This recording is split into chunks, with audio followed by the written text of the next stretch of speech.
My name is Anila, and I come from a family where gatherings are big, loud, and full of expectations. Every year, we meet during the winter holidays cousins, uncles, aunts, and of course, the matriarch of our family, my mother in law, whom everyone calls Dadi Ama. She's known for her grand gestures and sometimes grander judgments. From the outside, our family looks tight knit. Inside, there are layers of affection, favoritism, comparisons, and occasionally wounds that no one talks about, but nothing. Expose those layers more than what happened that winter evening. Preparations started weeks before. Everyone was excited. The kids were buzzing with talk of gifts, food, and games. My daughter, Meher, was especially excited. She adored her cousins and loved spending time at her Dadiyama's house. She even helped me pick a gift for her Dadi, wrapping it with sparkly paper and a little card that said, "I love you more than gulab jamuns." The day arrived. Laughter echoed through the house. The smell of biryani and sheer kurma filled every room, and all the children were dressed like little stars in their festive clothes.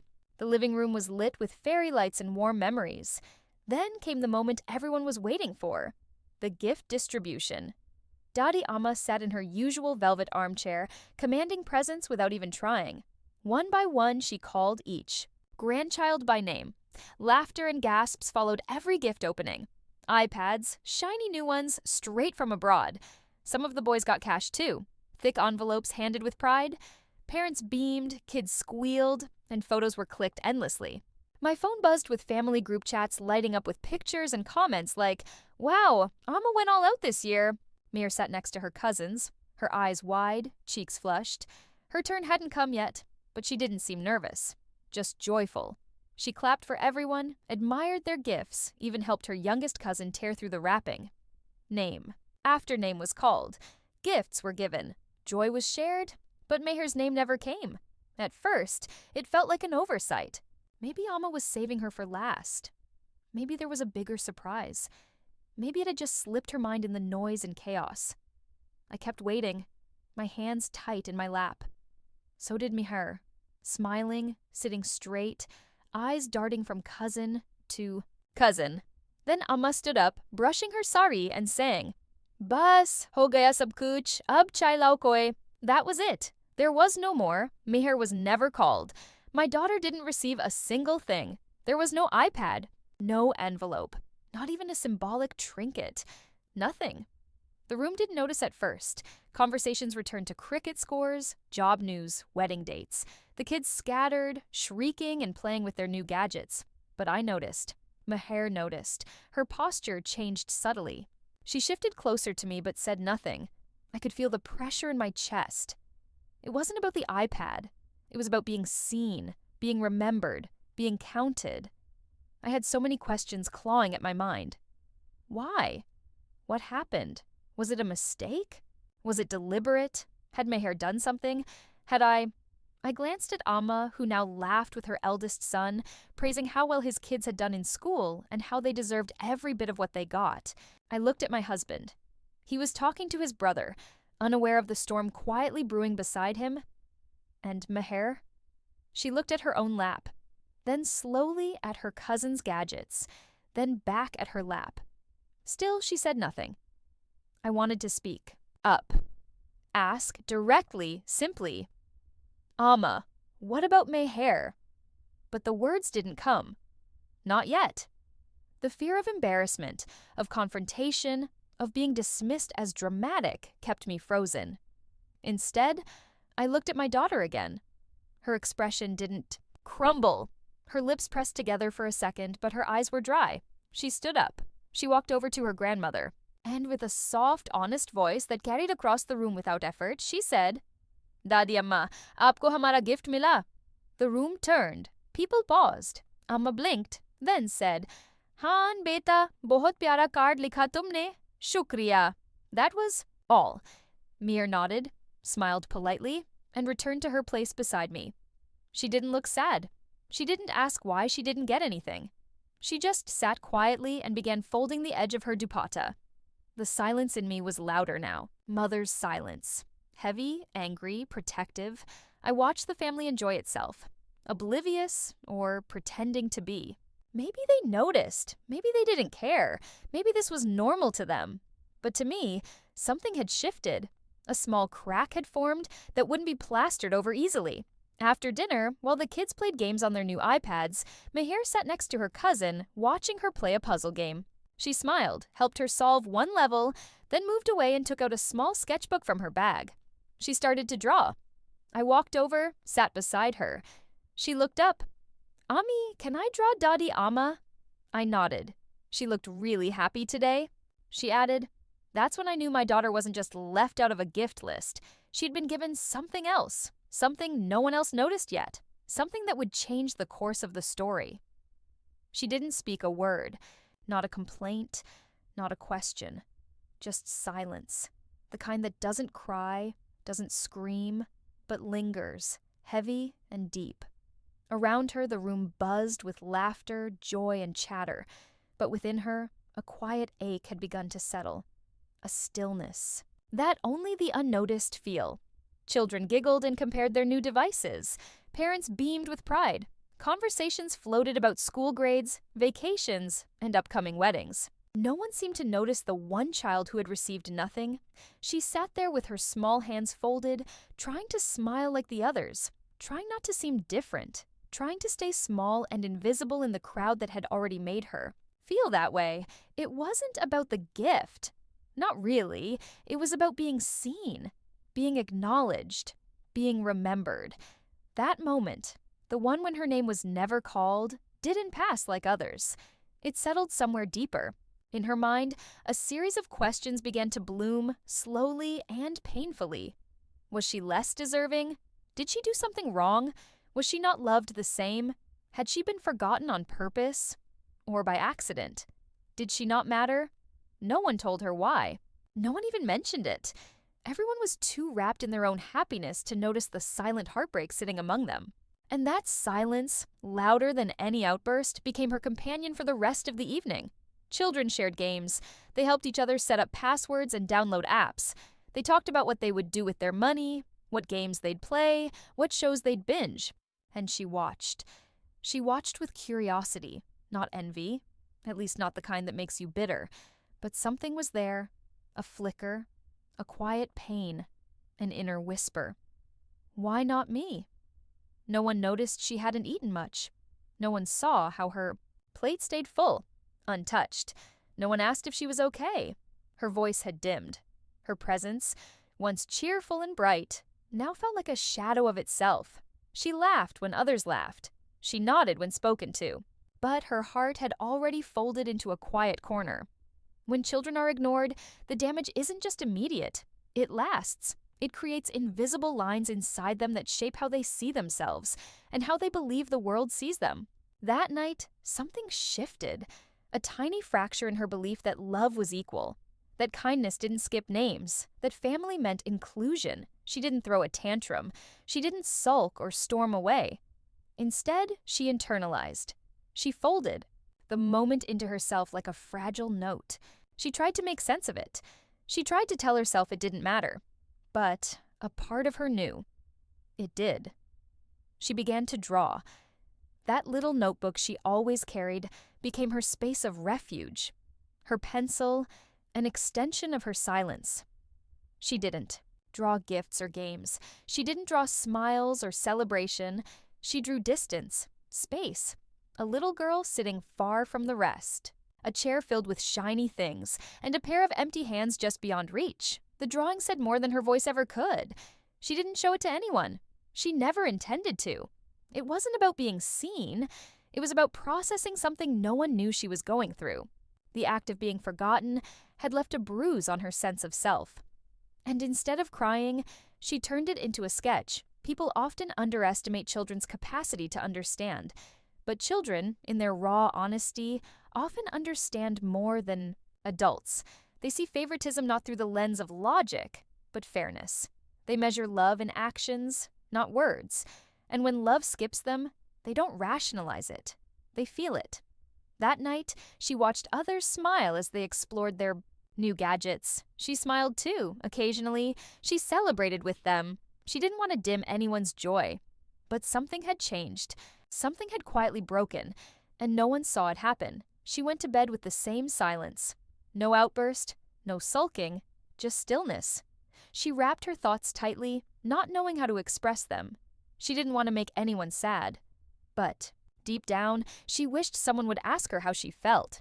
She wished someone would notice the difference. She wished someone would say, "You were missed." But no one did. She had learned something that day.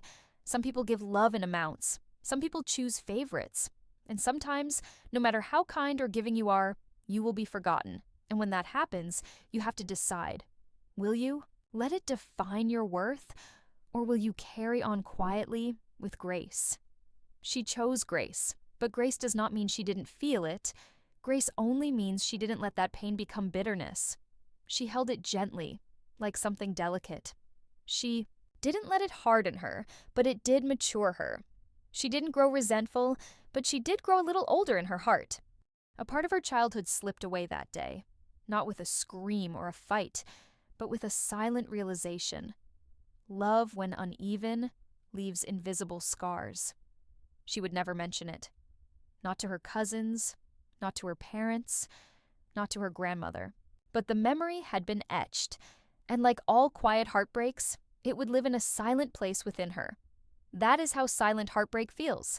Not as loud as rage, not as sharp as betrayal, but as soft, slow sadness that teaches a lesson no. A child should have to learn so early, you can do everything right. You can love with all your heart. And still, you can be forgotten. She didn't lash out. She didn't cry or retreat into herself. What she offered in return was something no one expected: quiet, unshaken kindness in the face of silent rejection. Instead of dwelling in pain, she wrote a note. A simple, honest message. No dramatics, no blame. Just truth. Clear, heartfelt, and disarming. The note read, "I love you the most because you remember everyone. Maybe this time you forgot me, but I will still remember you." No child should ever feel the need to write such words. But she did. And what she wrote held the power of 1,000 conversations.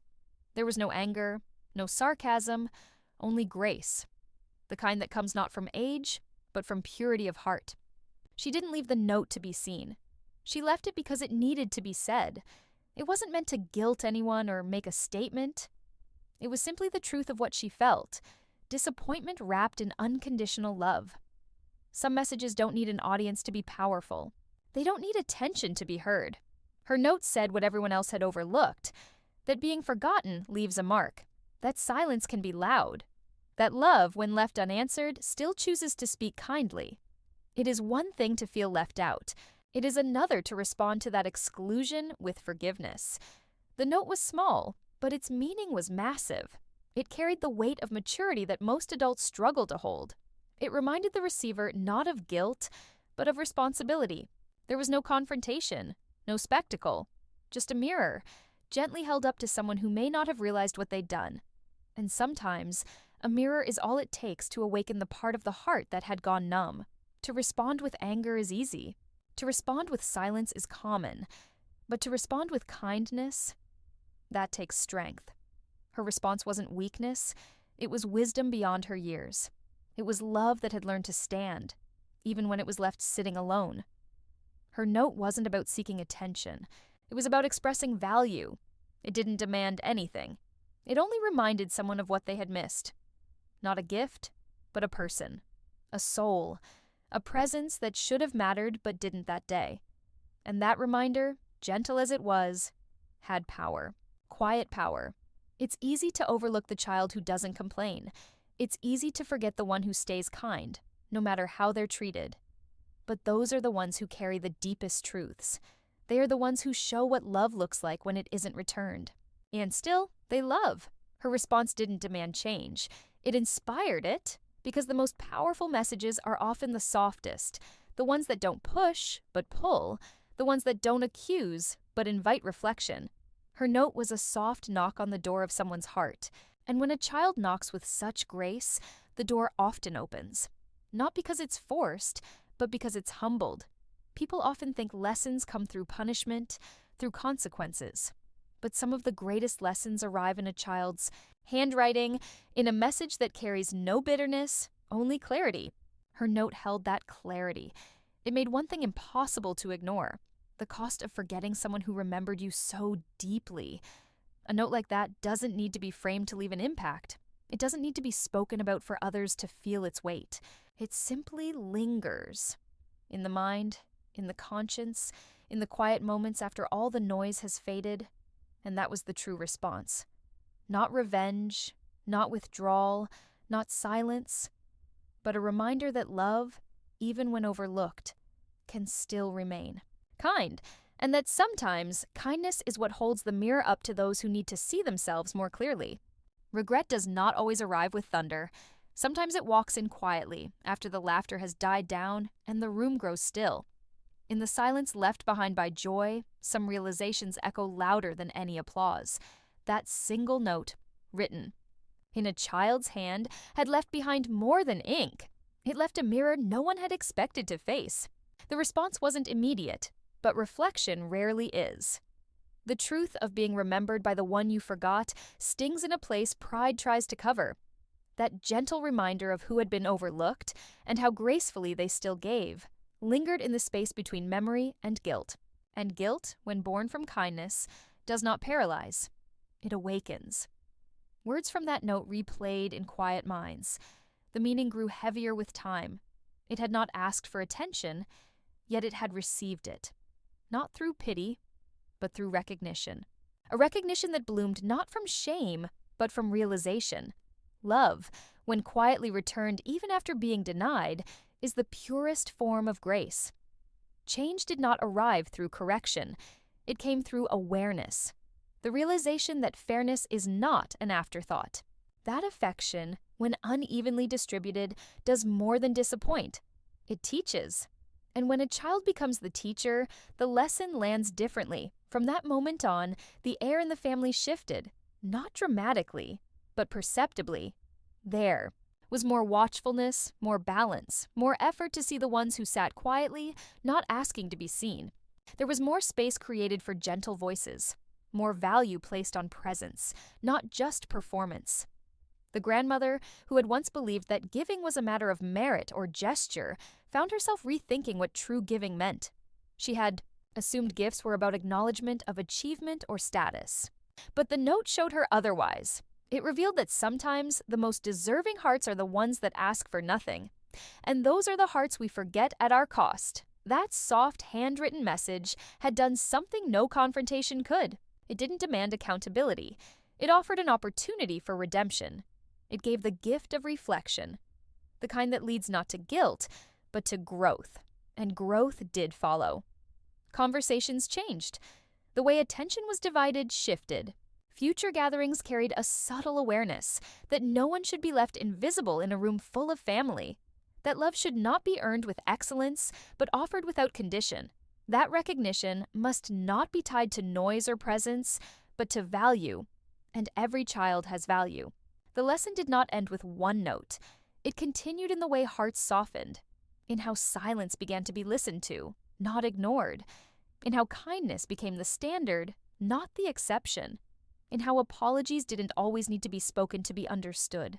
And the child who had once sat in quiet disappointment did not carry the wound as resentment. Instead, she carried it as wisdom. Her grace had rewritten the narrative.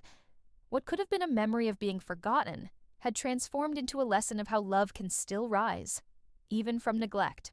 Family, too, learned that memories are not built only on celebration, but on how we treat those we don't notice first, that the smallest gestures often leave the deepest impressions, that it is not the size of the gift, but the spirit of inclusion that matters most.